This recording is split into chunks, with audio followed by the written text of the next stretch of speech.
begin with, let's start with our feet approximately shoulder width apart. Take a step forward with your left foot and then pivot your body slightly to the side. If you imagine a square beneath you, your feet are going to be on the diagonals of the square. Your shoulders will also be following that same line.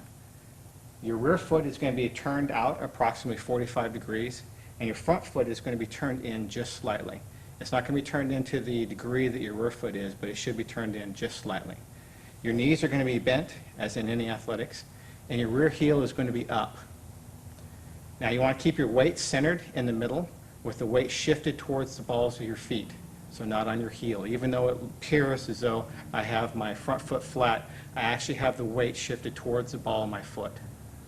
You keep your hands, your right hand is going to be up right by your cheek with the elbow down against the body. Make sure that you don't flare the elbow out or have it back like this. The elbow's got to be down toward the body. The front hand is going to be up about 6 to 8 inches in front with the hand just under your eye level so you can look over the top of it.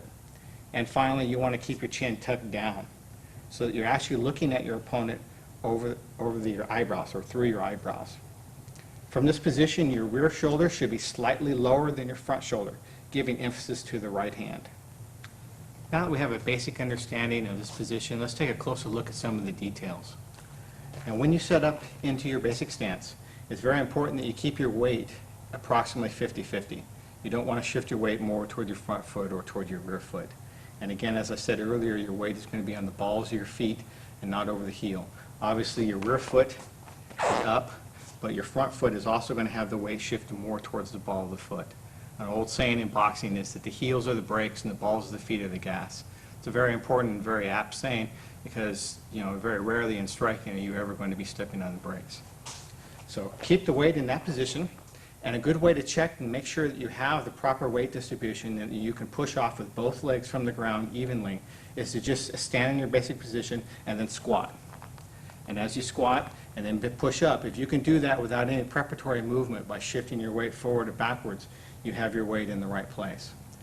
Now, the next thing you need to understand about the basic position is it's not a static posture. You don't stand in this position like a statue.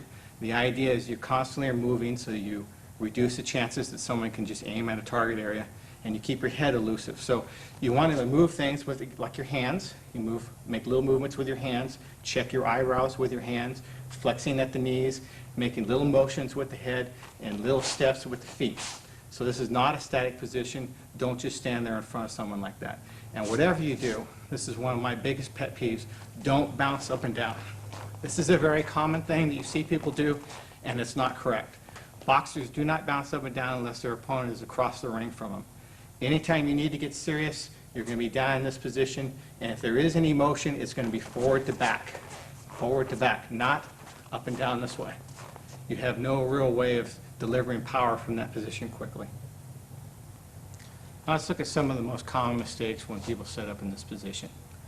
The first thing I see quite often is that people actually have too much weight over the forward foot.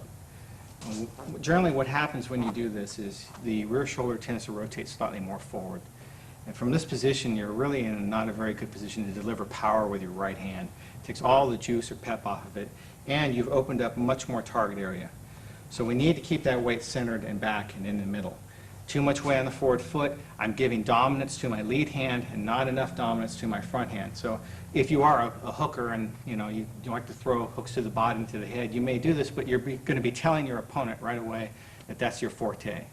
And you're not going to have much on your right hand. And the next thing that I see that happens a lot is people turn, and it's kind of related to shifting your weight on the front foot, is they turn this knee down too much. If this knee is down, you have nowhere to twist for your right hand. There's no twisting action. You need to keep the hips open. With the hips open, with the knee rolled out, you have a lot more room to twist to throw that good right hand. With the knee down, there's very little room there.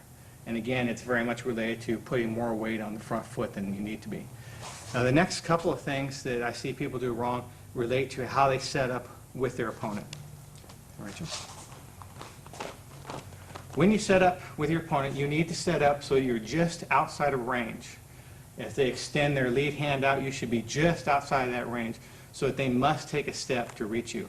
That's very important. And you need to maintain that distance. I have so often see people in sparring, they'll like throw 1 or 2 counts like this, and then they run out of out of there, and then they have to run back in to engage the opponent again. That tells me right away that they don't have a good understanding of footwork.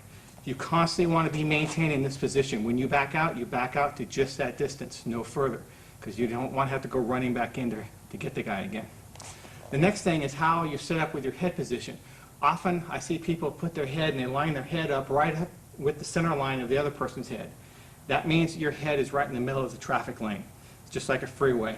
If you put your head there, you're right in front of their right hand and their jab, and it's very difficult for you to stop those shots from coming in. What you want to do is line up so that your nose is lined up to their shoulder.